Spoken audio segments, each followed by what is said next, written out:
Linawin natin yung issue natin dito sa Negros Oriental. Dumating ako sa lugar nyo Sabado,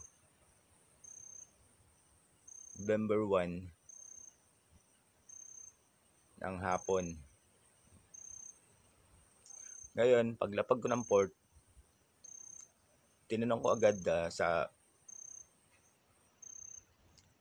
Coast Guard natin kung saan ang Dumaguete City, yung City Hall natin. Yun, tinuro sa akin yung daan, lakad na ako papunta sa City Hall natin. Dumating na ako gabi na. Alas 6 pasado na, wala nang tao. At wala ring office kasi Sabado naman. Ngayon, dahil wala nga, at hindi ko rin makita yung CDRRMO natin, nagpasya akong dumiretso ng provincial natin hanggang marating ko yung PDRRMO natin dyan. Nakipag-coordinate ako sa PDRRMO natin, then tinawagan ng PDRRMO natin yung sa tourism natin. Kaya nandyan ako Sabado ng gabi, Linggo ng gabi. At pinaalam ko rin dyan sa PDRRMO natin na a-attend ako ng flag raising ceremony natin ng Monday. At magtatap ako sa tourism natin sa hidang provincial natin. Kasi nga ipapaliwanag mo nga yung bakit ako nagpapatap. Alam ko may bagyo. Hindi naman lingid sa kaalaman ko na may bagyo. Alam ko may bagyo. Bakit ako nagpapatap? Pag dinaanan ko yung lugar nyo, napunta na ako sa isang munisipyo, doon na ako inabutan ng bagyo. Doon muna ako titigil kasi alam ko na may bagyo. Hindi naman ako nagpapa-VIP sa inyo na kung ano yung nakita yung ginawa sa akin ng Mindanao, ganun din ang gawin nyo para sa akin. Hindi naman ako ganun. Ba't ako nagpapatap sa mga LGUs natin? Para yung proseso natin tuloy-tuloy na agad. Na pagdating ko ron, di na ako magpapaliwanag na kailangan ko ng ganito, gagawin pa yung certificate of recognition bilang patunay na dumaan ako sa lugar nyo. Yan ang ipapasa natin para sa Guinness World Records. Photo op sa mga mayors natin, kung walang mayors, sa mga officers ng LGUs natin. Yun lang naman sasabihin ko eh. Napakasimple lang sasabihin ko. Yun lang ang sasabihin ko kaya ako nagpapatap.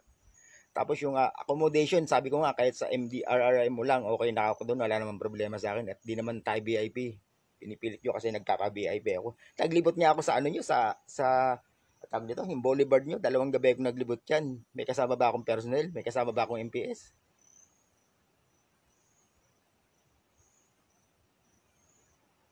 Yun lang naman inaano ko kasi kung ang ganda kasi ng ano ng Lunes ko noon eh. Sagutin ka ng ano kailangan mo dito? Magpapakilala ka. Alam ko. Ikaw nga. Kahit nagtatrabaho ka, pag ginanong ka, iinit dugo mo eh. Hindi ko minamasama yung lugar nyo. Wala akong sinabing ganun. At hindi rin ako nagpapa-VIP sa inyo. Sanay nga ako maglakad na. Ikot ko nga yung buong Luzon. Isa lang ako naglalakad eh. Kung ano yung ginawa ng Mindanao sa akin, sinuklian nila ako ng ganun na pagsalubong. Nagganon ang gawin nila sa akin. Kasi sanay naman talaga ako na darating ako ng LGUs natin, nakatap lang, na alam ng LGUs natin, yun lang kukunin ko, yung certificate of appearance, yun lang naman talaga.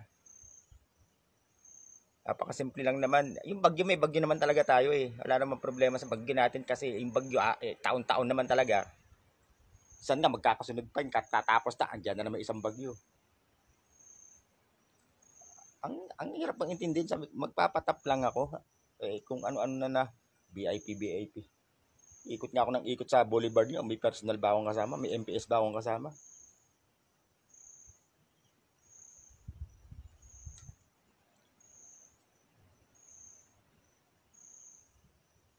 Kung naging maayos lang din kasi pakitungo sa akin ng LGU dyan, hindi tayo ganito. Marunong naman ako makisama. Dayo nga ako eh. Saka isa pa, nasa pangangalaga nyo ako kasi lugar nyo yan. At kababayan nyo rin ako. Pare-pareho lang tayong Pilipino.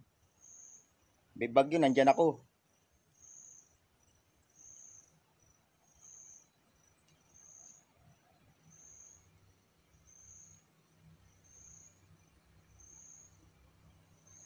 Sabihin pa ako na, sino ba kasi nagsabing mag-ikot ka sa buong Pilipinas? Sino ba kasi sinasabing daanan mo yung lugar namin? At sino rin ba may sabi sa inyo na bawal mag-ikot sa Pilipinas? Para mag-set ang world record. Philippine Loop na, hindi kayo kasama sa Pilipinas. Sayang yung paikot sa akin yan.